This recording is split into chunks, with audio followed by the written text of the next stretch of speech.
So actually, I live probably the closest to anyone here. I walked 5 blocks. So it was very nice, dropped off my computer bag and came here. So yes, I'm going to just give you a small little anecdote about my PhD in educational technology. Dr. Robert Bernard was my PhD supervisor, and as part of our practicum, we got to go visit different companies. So I got to do a practicum at the Canadian Space Agency and the retailer Zara, and this was my assignment. I had to go work with the company for a month and look at some of the talent management problems they were having. And I had to write a report on how they would address those challenges. But here was the kicker, why the assignment was hard.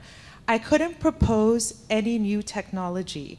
I had to look at the existing technology the organization and the team had and come up with a solution. And the reason why I'm sharing this anecdote is I work in a world that's maybe a bit different from yours, is that I can't jump 10 steps ahead and buy the latest AI technology and use these fancy gadgets, because I work in a world where every dollar that comes into my organization is earmarked for delivery. So if I need to use a dollar for a talent management, I have to explain to a government why I'm not using that money to build new wells or help countries who've just gone through a natural disaster. So where I sit, we're always looking at what the current status is and looking at what we have before we jump 10 years forward to try to build something that may not address it.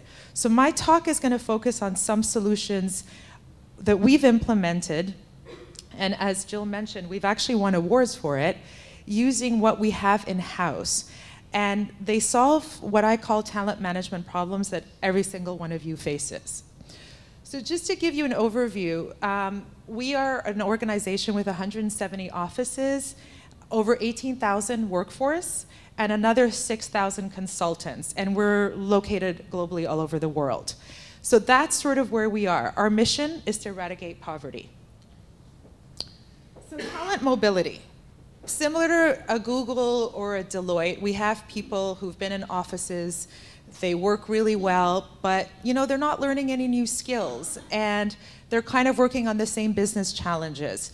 So how do you take a workforce with 18,000 people in 170 offices and find a way to develop, engage, motivate them? Fly them to New York, fly them to Sao Paulo, it's not going to happen. So what we've been doing, which is a unique way, is we are developing our talent exactly from where they are. And it's something we call the virtual development assignment. It's taking someone in the Kenya country office and saying, you're a finance officer, here's a project that we're going to give you, and you're going to work with 10 other people, and you're going to work from your desk, but you're going to be connected with each other on an online platform, and you're going to have someone mentoring you from either New York or another office. Again, simple solution, but we're using our current technology in a way to develop and engage our workforce in a way that hasn't been done before, but that is keeping them engaged and keeping them from having to leave their current job, but still develop themselves. So, LinkedIn. We did a study about a year ago to see how many people in our company was using LinkedIn. And we found that, a lot of people were using LinkedIn. But we found out that 2% of the people who were using it for anything related to UNDP. So they were using it, they were active, they were updating links, but they weren't using it for anything related to the work that they were doing for the UN Development Program. So we had a challenge. We have a new head, a CEO, new mission, new projects. So how do we get this story? It's not Twitter, it's not going on, CNN. How do we get those people who are using it every day, at home, going to the office, in a way that actually shares the story that we have about our brand, and also, as well, helps them connect to one another? So my colleague Betty's here, and again, in a very short amount of time, that was our business challenge.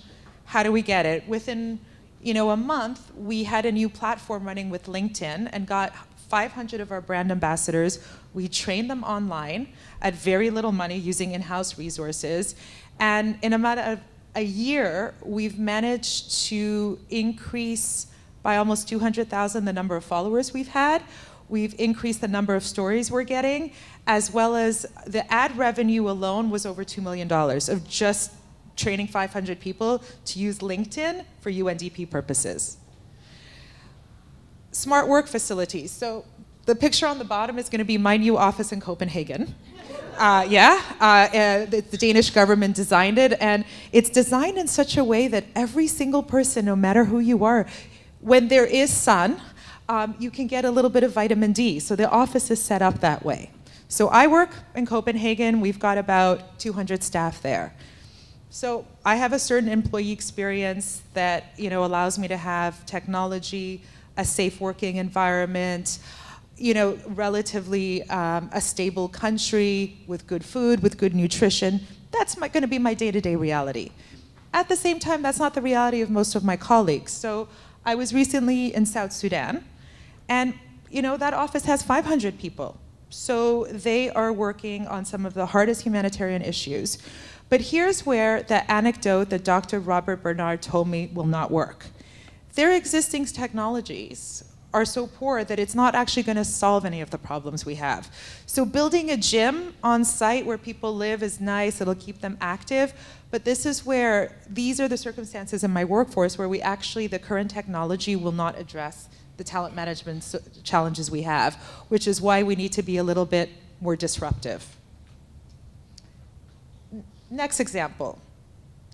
Every company that I know that is as similar or as large as UNDP keeps telling me, I love the fact that, Accenture or EY in this country has a certain culture, but then you go across the ocean, it's a different environment. Everybody seems to think they work for the company within that country, but not the global. Unilever's faced this. I was last year at Condé Nast, all the magazines are complaining that they don't have this common culture. So, what did we do? We have a lot of our staff in the field, country offices, who take certificates with Coursera. It's interesting, it's fun, you get a certificate, you go from beginning, middle, and end. So for us, we thought, and my colleagues who designed the program are here, let's create an online platform where they're actually engaging with people from other countries who are going through the same course, but we're trying to get them to understand that a challenge in Yemen could be the same challenge you're facing in Afghanistan. And these are colleagues who are never going to probably work together, never going to meet each other face to face.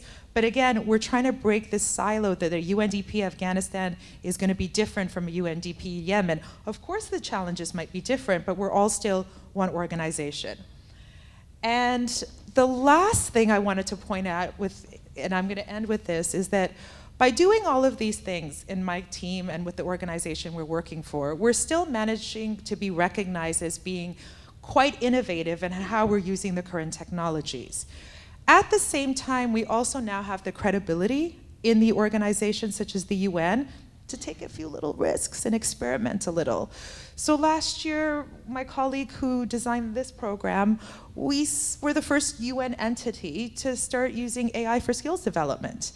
And it may not be a big deal for many of you who are in companies that are doing this anyway, but in an organization that's very bureaucratic, that still looks at training as a face-to-face workshop, this is a big deal. So the moral of this point of the story is that if you're going to start coming up with solutions for your senior management, and this is my last slide, think about how often you've used what's currently available before you've proposed something really expensive and disruptive. And you'll see the credibility that you get not only with your clients, which are the people you're serving, but also your senior management team. The other lesson that I also wanted to point out is some of the things that we're trying to do, we find it very difficult to work with well-established companies. So one lesson that I also take away is I find it really interesting and fun to work with startups.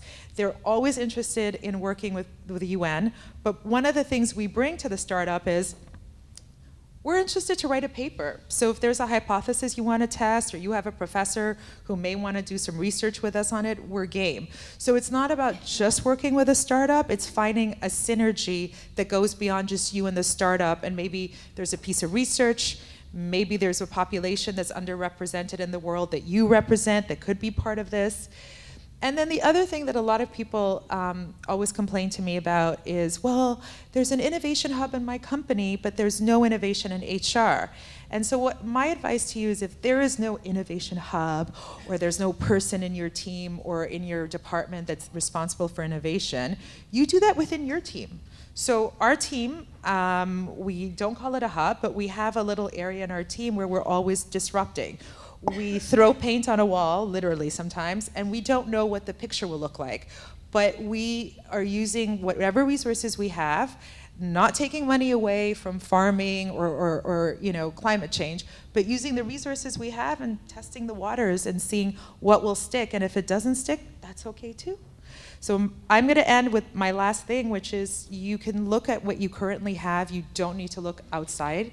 And sometimes it's okay to put a painting on a wall and not know what that paint will look like. That's it. Very well done.